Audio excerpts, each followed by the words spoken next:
You want to start? All right. Thank you, everybody, for joining today. And I appreciate it. The sun's out. The sun's gone for where I am, so it's a good time to come in and watch presentation on punctuation from Susan. I appreciate Susan to putting the slides together. She has one of the most beautiful starting screens ever in the history of the Writers Co-op presentations. So you're already on the elite category. So if there's any questions, feel free to put them in the chat, and I will mute myself and let Susan go forth and teach us about interrobangs. I will. I'm sorry, Susan. I accidentally muted you. Apologize. You can unmute yourself if you want. And I believe Sydney, if you would, you don't have to have your webcam showing if you don't want. If you want to turn your webcam off, feel free to do that. Otherwise, you'll be immortalized. Susan, I think you're still muted, so I'm sorry about that. You may have to go to your Skype window and unmute yourself. Probably escape if you have a end show, probably end slideshow, and go to Skype. Yeah, sorry about that. Just trying to make it hard for everyone. There it is. Sorry about that. You're just trying to get me, aren't you? I did. I'm sorry. Okay, now if I have to do the whole share screen again? Nope. Just go ahead and open your slides. It should work. There they are. Okay, gotcha. We're good? Okay. You're good. Okay, the heartbreak and drama of punctuation, because it really isn't. But I thought I'd try to make it interesting. One of the things that's important to know about punctuation is most people are not born knowing about it. They tend to learn as they go, and they also tend to mess up frequently. I, for example, mess up hyphens all the time and commas quite frequently. Not because I don't know any better. Well, sometimes because I don't know any better, but a lot of times just because when you're writing, you're not thinking about it. You're just trying to think about how to express it. And then when you go back and you reread it, you don't see it because punctuation are like traffic signs. You don't really notice them until there's an accident. So one of the things about punctuation is there are about 4 million sites online where you can find information. So if you're not sure, just look it up. When I started teaching, let's see, what have I got next? Okay. When I started teaching, I had always spoken grammatically because my parents did, and I read a lot. It wasn't any great virtue on my part. But I started teaching English and I was expected to teach it to kids, and I had no idea. So that was when I started looking it up to find out what the rules were. So I strongly recommend that if you're unsure, just look it up. It's really easy. Okay, so moving on. Contumacious commas. They wriggle into your prose like little tadpoles, but when misplaced, they turn your princely writing into frog slime, which is terrible similes. Don't ever write like that. But I just did because I thought it was funny. It was, what can I tell you? I did a whole presentation about commas before that has a lot more material that's on the website. So if you want more information, you can look it up. But this is just quick stuff. The basics. Yes, you need them. Yes, there are rules. And yes, many of your readers know those rules and cringe when you ignore them. And a missing comma can cost you $5 million. So the big five. There are 5 real rules for literary writing for commas. The first is to set off introductory material, which is a dependent clause, which is a clause that looks almost like a sentence, but if you cut it off by itself, it doesn't make sense. And phrases are even less so. So, as an example, with her heart thumping like a jackhammer on a hot summer's day, comma, Glenda decided to throw herself at Glenn in an unladylike frenzy. So the main sentence is Glenda decided to throw herself at Glenn in an unladylike frenzy. And the clause is with her heart thumping like a jackhammer on a hot summer's day. If you left that by itself, it would just sound bad. So that's one of the ways you know there's a comma.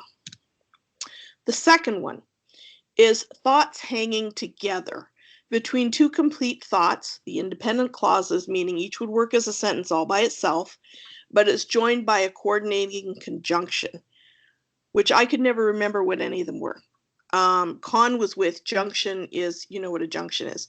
So the way to remember what they are is fanboys, for, and, nor, but, or, yet, or so. So she knew she loved him, comma, but Glenda also knew that romance with a human porcupine would be fraught with pain. So that could be a but, it could be a yet, or a so, depending on your sentence, but that's where you put in a comma. Two sides of the story. On both sides of words that interrupt the flow of a sentence. In baseball, you can call it a rain delay. It's like you're in the middle of it, you stop, and then you go again. So Glenda, our desperate heroine, took a deep breath before clutching Glenn to her heaving bosom. So that phrase in the center, the offset piece, or the modifier, I think it's an appositive. I never really remember. I can always look it up, right? You could take out our desperate heroine and it would still make complete sense. But the two commas before and after set it off as not being part of the flow.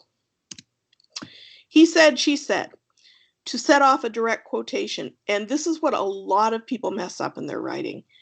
It's Glenda said, comma, Glenn, I love only you. Now, if you put a period after said and remove the quote, it makes no sense. It would just say, Glenda said. So you're expecting something.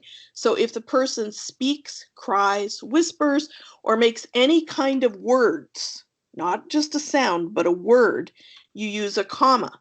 So if it's an action, you use a period. So whereas Glenda said, comma, a lot of people do Glenda smiled, Glenda laughed, but that is, you don't laugh a word, you don't smile a word. So Glenda smiled, period. Glenn, I love only you. Okay, now number 5, the bitter controversy of our time.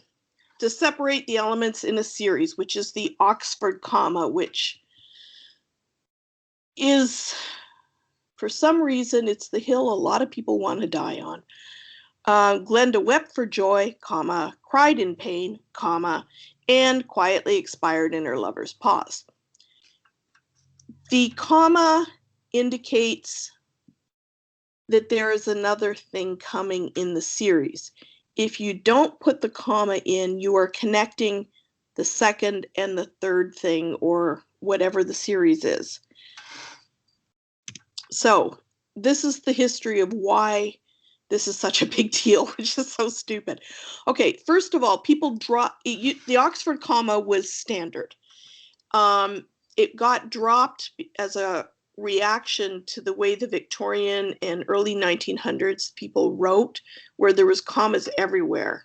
It was, I mean, we used to say it looked like a fly with diarrhea had walked across the page. In print journalism, and going from about the 30s on, the attitude was that any unnecessary letter or mark was lost ad revenue across a whole newspaper. And so they would take out everything that didn't absolutely essentially have to be there. So those are the two reasons why the Oxford comma fell out of favor. And if you are older than 40, probably, well, I don't know. It depends. It depends on who was teaching you and when, whether they said you must use it or you must not use it. But there it is. And neither of these two situations that caused putting aside the Oxford comma, they don't really apply anymore, because Victorian writing is long gone and print journalism barely exists. So there you go. And it could cost you $5 million. I love this one.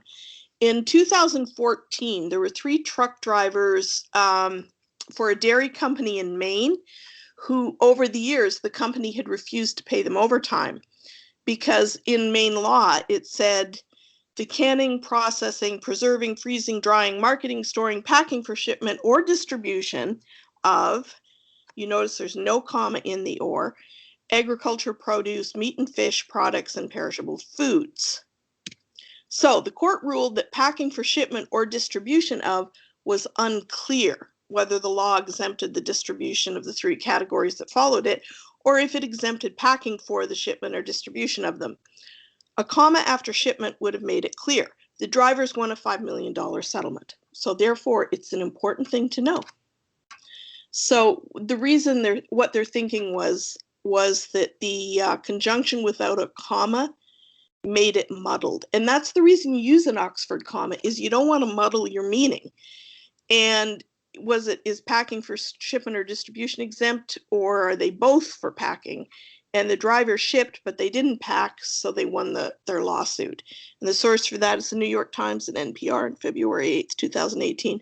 I think the New York Times article was 2014, like when it happened. But anyways, there you go. $5 million because of a comma. Okay, moving on. The elegance of ellipses. A single set of dots is an ellipsis. So ellipses are those three little dots that people use in writing. I use them a lot. It could be said I use them too often, but I would never allow anyone to say that, except for the people who've told me that.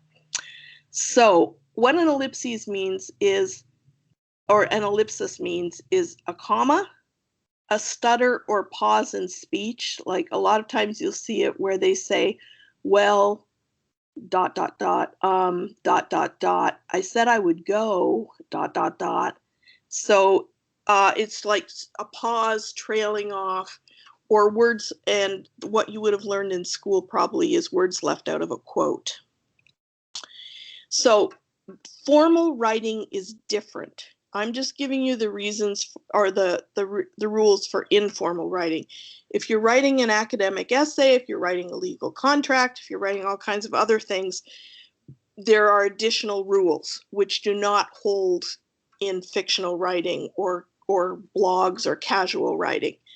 So it could be a pause in dialogue. He stammered, comma, I'm not sure what to do, ...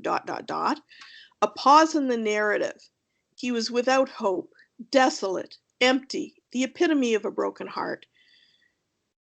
That can be a little problematic, but that's one of the places you use it. A character or narrator trailing off. Was the challenge too big to handle, or was it just growing into something else, like the trail off? And a pause in text. She wasn't angry. She was just tired. So the character who is speaking is pausing for emphasis or thought. Sometimes that's the main character. Sometimes it's the narrator. Like you see it sometimes, particularly in third person omniscient writing, where the narrator jumps in and says things. It can get clumsy, so you have to be careful of it. But you know, it's like everything else. Like when you know the rules, you can do whatever you want. If you don't know the rules, be careful. So spaces or not. Now this is something I've seen people arguing about, and I didn't even know why they were arguing, because I didn't know there was a reason. Okay, some style guides put a space between each dot. So it's space, dot, space, dot, space, dot, space. That's more in academic writing. Like if you see an abstract or an academic paper, that's how they'll write it. Some style guides put a space before and after the three dots. So it's the way I have it here. So it's space, ... space. And some have no extra spaces at all, which is what I tend to do. But it's entirely up to you. Whatever you like the look of, that's what you should do, because there is no hard and fast rule for it in literary writing. So the details. This is one of the things that messes people up, is at the end of a sentence, you use your three dots, your ellipsis, and then you put the end of sentence punctuation. So it's four dots like that. That's an ellipsis plus a period. If it's like, is that right? It's an ellipsis plus a question mark. Or I know you get it now. That's an ellipsis plus an exclamation mark. I've seen it in places where they will do like, is that right? Question mark, ... But that's not a correct way to do it. The way to do it is the ellipsis and then the punctuation and the end punctuation. Okay, semicolons. Their successes and secrets. People also get really messed up with semicolons. They're not very difficult, surprisingly enough. A semicolon is really just a weak period. You use it to cram together two sentences that you really want to have as one sentence, but then it would be run on, which is a terrible, evil crime. So It is a period. A semicolon is a period. It's not a comma, and it shouldn't be used as one. There are other, in legal writing, academic writing, there's a whole lot more rules. But in literary writing, this pretty much covers it. The only other place that you might use it in literary writing, and not even that often because you really ought to rewrite your sentence if you're going to do that. If you get really complicated, it's when it can be used in a series, like, the previous one, the Oxford comma with the series of things. When the things in the series are modified enough that they also need to be separated. So an example of that would be, his shopping list included, colon, a brilliant red tomato as round and firm as Glenda had begged for, semicolon, a fresh ripe pineapple, semicolon, an extra large expensive jar of pickled imported olives, semicolon, and a cake. Now, what is determining it is in there's so many modifiers that you have to use commas. And so if you've got to use commas inside, then you use a semicolon to separate it out. Otherwise, it would just be one great big long mishmash, sort of like tangled spaghetti. So I hope this is clear. I'm just sort of rambling on. If it isn't, let me know. Okay, colons. In fiction, they are really easy. In nonfiction, they are not. In legal writing, they are not. But we're doing fiction or popular writing, trade writing. So it's kind of a different thing. Colons introduce a list after a complete sentence, like, I need 3 things to be happy: chocolate, coffee, and chocolate. If you write it, I need chocolate, coffee, and chocolate to be happy, there's no colon in there. It's just the way you've constructed the sentence. Like, the first part, it's setting it off. I need this. And then you're setting off the list.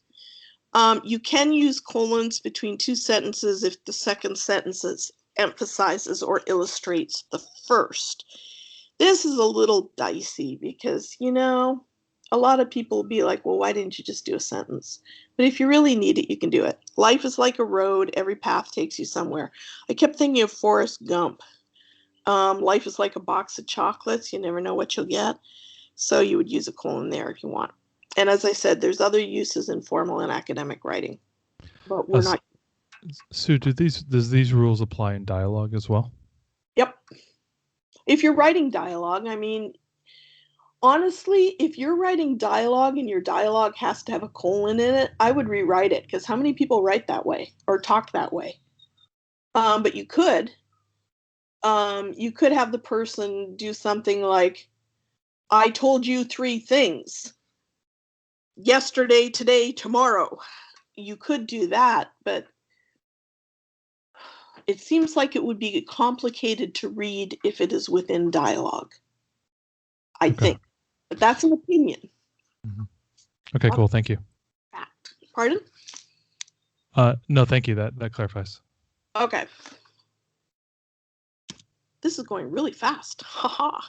Okay, M and N dashes. This is something else that I was very confused about, so I actually had to look it up. Because I've been talking to people, and some people said, well, of course you have to use an M dash, and of course you have to use an N dash, and I'm like, I don't know the difference.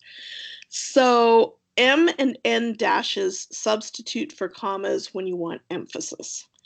So an M dash is a double dash between 2 words with no spaces between the words, like, as I said down there, so many ideas, so many bad ideas. It's a longer dash. So it's the N dash is a double dash between 2 words with a space on each side and is shorter. So many ideas, so many bad ideas. And this is how you can remember it.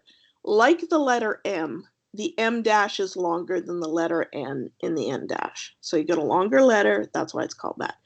And in literature, there is no grammatical difference. You can use whichever one you want. You don't have to use one, you don't have to use the other. Just use the same thing all through your book. Like, don't switch them out. Whatever you prefer is fine, but it's a preference. It's not a grammar rule. Again, in legal writing especially, they do mean different things, but we're not doing legal writing. Parentheses. I love using parentheses. A lot of people hate it, but I really like it. In literature, it's used for emphasis or a brief aside from the narrator, especially when it's in first person point of view. And you see it a lot in like rom-com, light fiction, romantic fiction, stuff like that. Like, he told me I was gorgeous, ugh, like I cared. And it's an aside. It's the person speaking speaks directly to the audience. It can be the narrator if it's third person, then it would be third person omniscient, or it can be the narrator when it's first person. But what they're used for to enclose incidental or extra information. Like, whereas the M dash and the N dash is setting it off as being important, the parentheses show that it's kind of trivial and incidental. And as such, they're used a lot for tone, not as much for a specific grammatical purpose as to create the tone in your writing. And it's analogous to breaking the fourth wall in film, where the actor all of a sudden turns and talks to the camera, like they're addressing the audience directly. And hypercool hyphens. I mess up my hyphens all the time. I actually had to look this one up because it was something like, I think I know when you use it, but I'm not entirely sure. So I looked it up.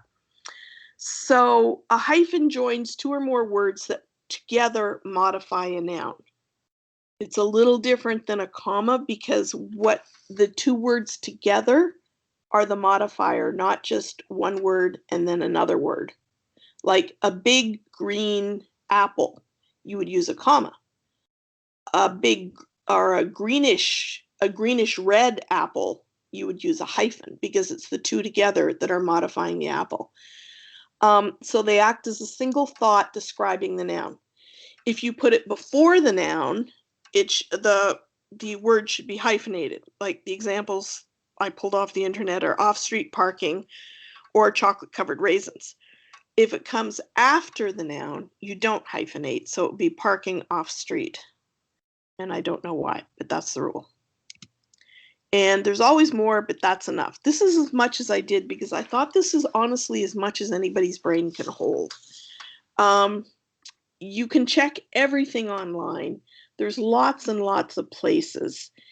And they give good explanations. And one of my favorites is, I think I've mentioned this before, Purdue University Online Writing Labs. It's called OWL. And I find them clear and correct. Sometimes you get stuff that isn't totally correct. It's somebody's opinion and they make it look like it's correct, but it isn't. But usually, you can cross-check and then you find out. And that's pretty much all I did because honestly, like I said, I think that's as much as anybody's brain can hold at any given time. So are there any other questions about anything I missed out that you desperately want to know about? John had a question about italics. Maybe when to use italics, when not. Oh yeah, I never thought of that. God, let me think. I personally use italics for internal monologue for a character. Yes. And then also if you're doing time shifts, I've seen that as well. That if you're telling a story and then you're telling you're going to be switching times real quick, you put it in italics. I've played around with that as well. I do a lot of monologue. Like, for example, if the person, I went. Can't hear you. Right, sorry, a lot. Oh, yeah, a lot of noise, Susan. Did one of the dogs jump on your computer? No, it's not from me. Okay. Let's see. Okay, go ahead and give it a try. Everybody's on mute. Okay. If somebody says something, like obviously it's in quotations, but it's just like Matthew was saying, but if they're thinking about it internally, you can offset it with italics. You can use italics for emphasis, but you'd have to use it very sparingly or it gets kind of messy. I use it a lot if I'm doing dreams. Like, I tend to use dreams in my stories. And whenever I do a dream, I will do that in italics indented time shifts, like Matthew said. You can use it if you're showing different points of view, like you have different people speaking, but it's not going back and forth, back and forth. You can do it that way. In the book I'm going to be bringing out next, there's the main story, and then there are myths that go with it. I have the main characters interacting with the myths, but they are myths and they're separate from the main story. So I have those in italics, and they're like a page, page and a half. And that was quite a decision whether or not to do that, because whenever you change fonts or change what you're presenting, it can be disconcerting for the reader. So it's almost like if you can set a pattern and they'll get used to it, but you can't jump around. It's like everything else in writing. Whatever you do, be consistent. And it usually will work if you are consistent. And there's, like my writing partner, Anne, is very fond of saying is 2 makes a pattern, 3 breaks it. What that means is if you do something twice, it sounds repetitive. If you do it 3 times, it sounds intentional. So you can kind of take that into account. Like, what's your intent? What do you want it to sound like? Does that answer? I think so, yes. Sydney had a question. Could you look at the parentheses examples you had again? I think it was a couple slides back. She just wanted to... Sydney, if you want to hop off mute and say what you wanted to say. So he told me I was gorgeous, parentheses, ugh, like I cared. You need a period with gorgeous, or after gorgeous, or you need to lowercase ugh. This is an incorrect example. I don't know. I like it like that, but you could be correct. No, I am correct, and I'm going to insist on that. If you are going to make it all one sentence, then that you has to be lowercase. You can't start a new sentence. This parenthetical phrase is part of the sentence. If you want to put a period after gorgeous, then you would put the period that's at the end inside the parenthetical phrase and have ugh as a capital. Oh, I see what you're saying. Yeah, it's not up for debate. Sydney, John wants to point out that ugh could be a proper name, so it's ambiguous. Yeah. It was for those of you who don't like rules, sure, make fun of me. Go ahead. Not making fun. I'm being silly. Come on. I was thinking, probably if I was writing this thing, I might even put ugh in italics. I wrote this quickly. I see what you're saying. Yeah, it would still have to be lowercase to have that period at the end behind the closed parentheses. Yeah, yes. Yeah, no, I'm thinking about like I cared, whether or not that would be considered a full sentence, or if you would look at it as if I cared. Would that be a sentence too? If you had, ugh, like I cared, I could argue is a whole sentence. But it doesn't matter whether or not it's a whole sentence. You've capitalized it. So you have made it, even if it's a fragment, you've made it a new sentence that's starting there. Yeah, I see what you're saying. Yeah. You just got to rely on the fact that I was a copy editor for many years, and I'm not going to copy edit the same way other people will, but what I'm telling you is correct. I believe you are. Yeah. Yeah, that's one of the problems when you get into more complicated punctuation, is it's really easy to mess up a piece of it. One of the things I do all the time is when I'm doing the commas, the offset one, I tend to leave off the second comma all the time, which is a mistake. But you get into the habit of doing things like that. So. There was an earlier question regarding the word to, T-O-O, at the end of a sentence. We want to go to, and that people are not adding the comma before to. Yeah. Is that a new trend, or is that incorrect? Sydney may have an opinion on that. I don't know. And is there a difference between, say, fictional writing versus non-fictional writing? Not that I know of. It is incorrect, but it's also one of, like, it should have a comma, but it's also one of those things that sometimes people will leave it out just because the sentence is so short and it starts to look like there's too much punctuation, but it isn't affecting the meaning. That's where you start to get into people making choices about meaning versus having too much punctuation. And it's, again, it's like, if you know the rule and you're comfortable breaking it, that's fine. But it's what people, one of the things, like I did in one of my stories, I started the sentence with, so he went such and such. And when somebody in the group edited it for me, there was all these so commas. And I'm like, why are they putting so at the beginning of every one of my sentences? And then I went back and looked at it, and they didn't put so at the beginning of every sentence. I did. And they were just adding the commas. So it's so easy to get into a pattern that you're not aware of and make mistakes that way, which is why a good copy editor is very helpful.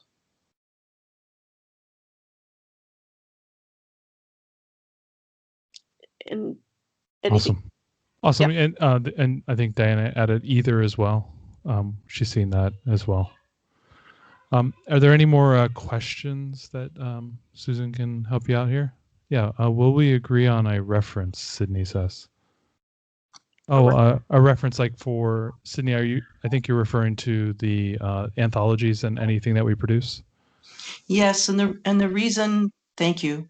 The reason I bring this up is because if you have different people with different points of view as to which manual they're going to use, whether it's AP or the Chicago Manual of Style, or somebody mentioned Writer's Ink above, then what's happening is no one is editing the same.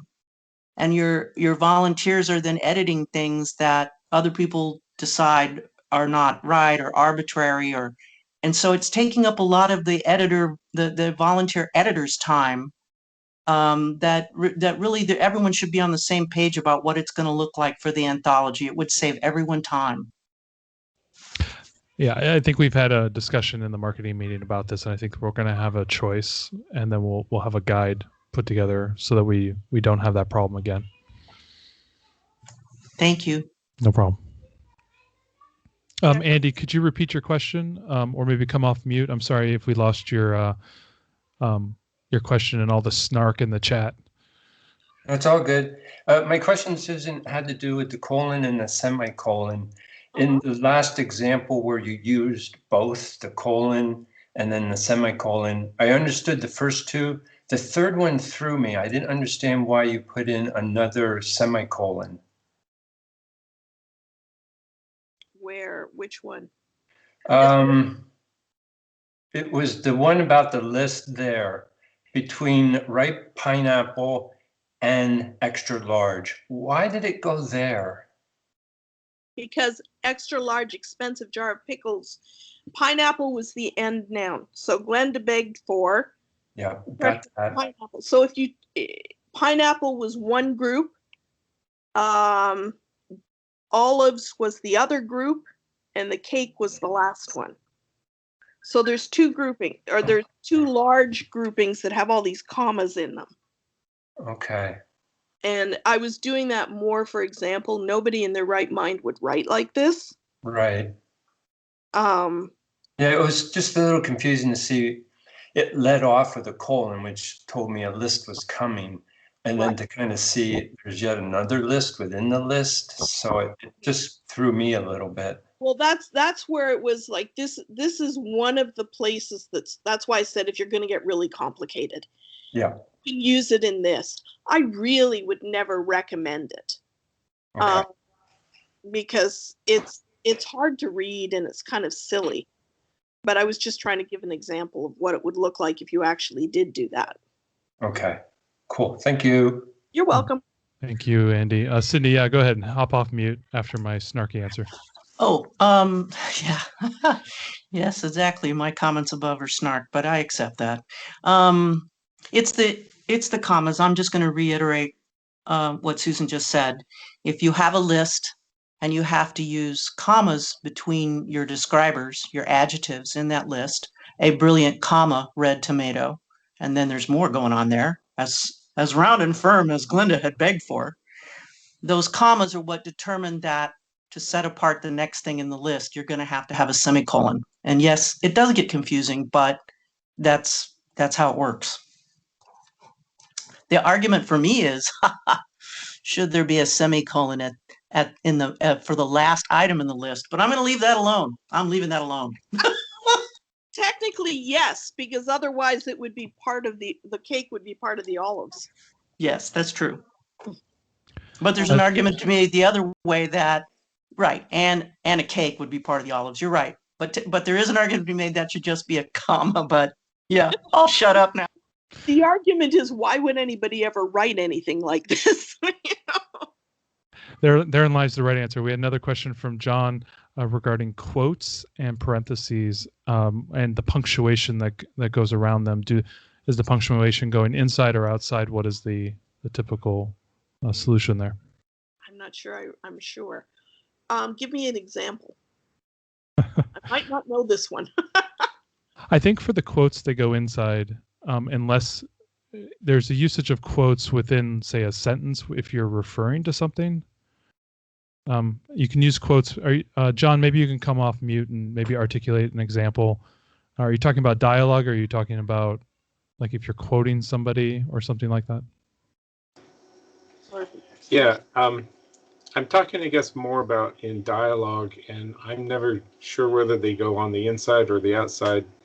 I guess if the quote is contained within a sentence and the sentence ends with more description later, it doesn't matter. Or same with the quote in parentheses. Are you talking about a quote within a quote? I don't. That gets confusing. I'm talking more about it in dialogue. Let's just say, they've ended what they're saying, but then maybe you say, said Jared, blah, blah, blah, blah, blah, end quote, said Jared. Now, where do you punctuate his quote? Or there's usually punctuation within the quotation marks, said Jared, either a period or a comma, depending on what's happening in the rest of the sentence. So if it was quotation, I told you I'm going to the store, comma, quote, said Jared, period, he picked up his hat and walked out. Or it could be period and then quotation marks, do I have to tell you again? Question mark, quotation marks. okay. Is that too many punctuations spoken? No, that sounds good. It sounds like it goes inside. Yes. Yes. Yeah. Okay. Punctuation usually almost invariably goes inside the quotation marks. Sometimes it looks weird, but that's technically where I think it's supposed to go. There are some exceptions to that we could just leave alone, like sometimes the semicolon would go outside the quotation mark, but as a general rule, you want to keep it inside the quotation mark. Yeah. Right. And if you're fooled, this often gets people. The Brits do it differently. The Brits put it outside. So you could be reading something in a novel or an academic paper and think, well, look, it's different. It's because they're British. Okay, maybe that's what's been confusing me, because I know I've seen it both ways and I'm never sure how to use it. Yeah, that could be the difference. But I know that we technically put it inside almost all the time. There's always exceptions. And that's why, like I said, if you're not sure, look it up, because there are always exceptions. And the stuff I've been talking about is what you would usually see. Like if you open a book, this is what you would probably see.